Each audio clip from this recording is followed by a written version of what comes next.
Je m'appelle Xavier, j'ai 34 ans et je suis infirmier en soins palliatifs.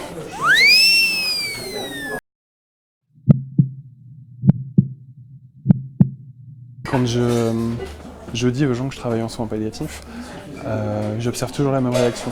Les gens me répondent que ça doit être triste, que c'est sinistre, que c'est...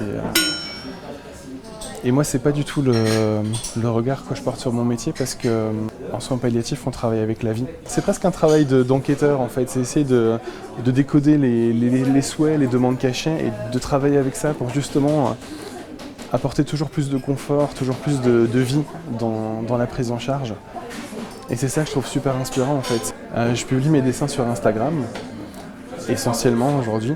Le dessin, je le pratique depuis tout petit. J'ai toujours été féru de bande dessinée et de dessin en général. Mes récits autour des soins palliatifs, j'ai commencé à les dessiner quand j'ai rencontré Mathilde, une patiente dont j'ai raconté l'histoire. J'étais tellement ému par cette patiente et par sa famille que j'ai eu besoin de figer ce moment-là sur le papier en fait.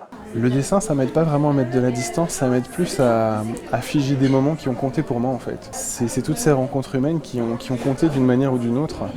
Je pense à l'histoire de Christine, cette patiente qui avait rencontré son mari dans un petit bal populaire et qui l'avait, je cite, kidnappé. Et ça m'avait tellement touché comme histoire, je trouvais ça tellement mignon